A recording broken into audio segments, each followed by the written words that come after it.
If Maya Trenton had known how that morning was going to unravel, she would have worn her flats, the black leather ones with memory foam that molded to her heels. But instead, she'd chosen the pointed nude pumps, the ones meant for power moves and decisive exits, not for sinking into lobby chairs for over 2 hours. Still, there she stood beneath the steel and glass awning of Everhart Corporate Tower in Scottsdale, Arizona. The sun hadn't even crested fully over the cactus-lined horizon, but the glass building shimmered like a promise. Maya clutched her slim black portfolio with both hands, her blazer pressed and her hair neatly twisted back, not a single strand out of place. She had prepared for this meeting with the kind of intensity usually reserved for cross-examinations or surgical procedures. Weeks of mock interviews, exhaustive research on Everhart's culture, projects, leadership structure. She even memorized the LinkedIn activity of Craig Bellamy, the regional director she was scheduled to meet. She was early, 15 minutes to be exact. As her grandfather once told her, early means prepared. On time means replaceable. So, she was prepared. The lobby smelled like lemon polish and ambition. A brushed steel sculpture twisted toward the vaulted ceiling near the elevators, flanked by twin vertical gardens sprouting glossy greenery. Maya approached the front desk where a young receptionist, busy chewing gum while tapping her pink acrylic nails against a keyboard, glanced up. "Hi, I'm Maya Trenton. I have a 10 a.m. meeting with Mr. Bellamy." The receptionist looked her over quickly, like someone scanning a barcode. "Sure thing," she said, then picked up the phone. After a hushed exchange, she offered a nod. "He'll be right with you. Please, have a seat." Maya smiled, courteous as ever, and walked over to the seating area near the floor-to-ceiling windows. She crossed her legs at the ankle, laid the portfolio gently in her lap, and smoothed her skirt. Her back was straight, posture impeccable. 10 minutes passed. 15. She wasn't worried. Not yet. Important people were often late, and she wasn't about to start counting minutes like it was a courtroom transcript. So she reviewed her notes, checked her phone discreetly, and repeated her silent mantra, "You've got this. You earned this seat." At the 25-minute mark, a flicker of unease sparked beneath her calm. She rose and returned to the front desk with grace. "Hi, just wanted to check. Any update on Mr. Bellamy?" The receptionist looked up as though Maya had interrupted a spa treatment. "He's wrapping up a call," she said with the same artificial cheer. "Should be right with you." Maya thanked her again and resumed her seat. But this time, she sat a little stiffer. Her portfolio no longer sat calmly, it was clutched. The sunlight through the windows felt harsher. She watched as 2 men in golf polos entered, laughing about tea times. The receptionist sprang up, greeted them with caffeinated warmth, and led them directly through the frosted doors. Maybe they had appointments too, Maya told herself.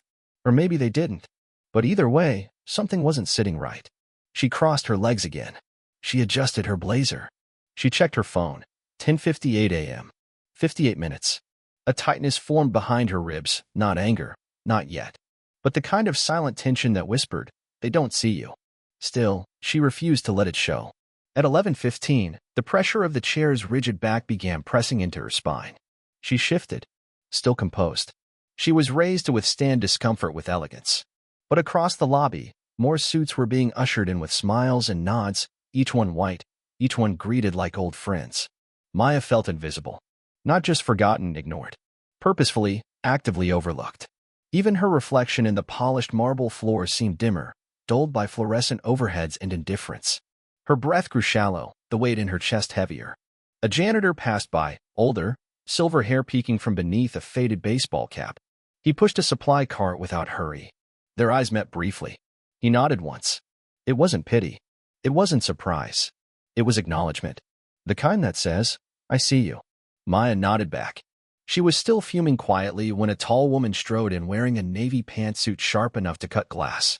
Maya knew her immediately, Claire Henning, Senior Vice President of Strategic Operations. Maya had watched her speak on panels. She was revered, respected, unreachable. The receptionist sprang from her chair like a wind-up doll. "Miss Henning, coffee? Water?" Claire gave a polite wave and glided past toward the elevators. Maya sat straighter. She repositioned her skirt. At 11:30, she approached the desk again. "I just wanted to check again," Maya said, with that measured calm. "I've been here a while. Should I consider rescheduling?" The receptionist blinked, confused, as if Maya had appeared from nowhere. "Oh. He's still finishing a call. He'll be right with you." The same line. The same emptiness behind the words.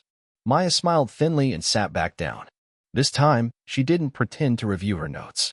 Her hands were clenched tightly in her lap. She thought of her mother, who worked 2 jobs in Little Rock and once told her, "You'll have to be better than great to be seen as good." At the time, it sounded like exaggeration. Now, she knew better. At 11:58, 2 hours had passed. The lobby buzzed with life, chatter, footsteps, printers. A whole building in motion, and she was the still point no one noticed. Until the doors opened. And everything changed.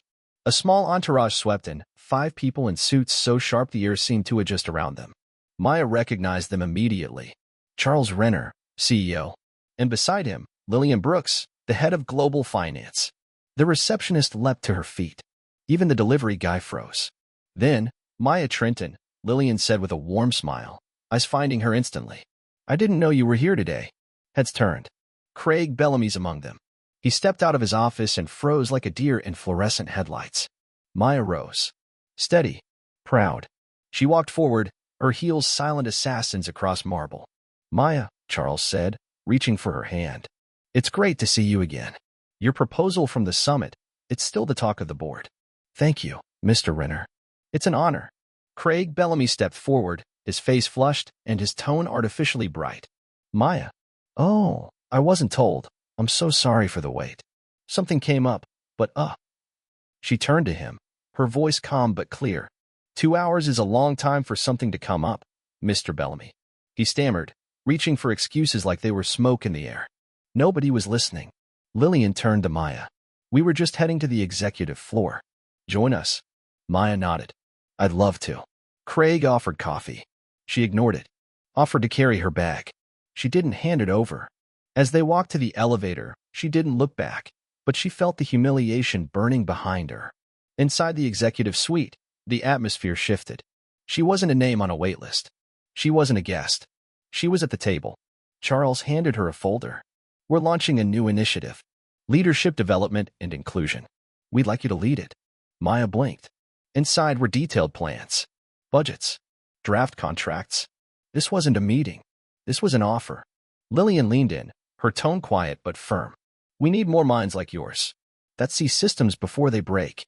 That knows silence isn't always compliance." Maya asked questions, sharp ones. They answered with respect. Across the glass hallway, Craig lingered. Watching. Powerless. She caught his gaze once. He looked like he'd swallowed vinegar. She didn't smile. Didn't frown. Just turned back to the table where she belonged. An hour later, Charles stood. "Take your time. But I hope you'll say yes." She said, "I'll consider it seriously." As they walked her to the elevator, Lillian touched her elbow. "If anyone here ever forgets who you are, come to me directly. No more waiting rooms." Maya smiled. This time truly. "Thank you. I will." She stepped into the elevator. Behind her, Craig stood by his office door, shuffling papers he wasn't reading. The next week, Maya's offer was finalized. The role was real, executive level, influence, authority. Not just symbolic. Tangible. Craig Bellamy? Gone by Friday. His office cleared. His nameplate removed. Nobody said why, but everybody knew. At Maya's first department-wide meeting, she stood before a packed room in a slate-gray dress and quiet steel in her voice. She clicked the first slide. "Good ideas don't care where they come from," she said. "Neither should we." The room leaned in. Because she wasn't just making a statement. She was changing the rules. Her rise wasn't revenge. It was restoration. A promise to the girl who sat for 2 silent hours, unseen. "I will not wait to be validated. I will not shrink to be accepted." And for the women behind her, especially those who looked like her, Maya was making sure they wouldn't have to wait that long to be seen. Because your value doesn't begin when they notice you. It begins when you believe it. So hold your space. Stay ready. And when your moment comes, walk in. Without apology.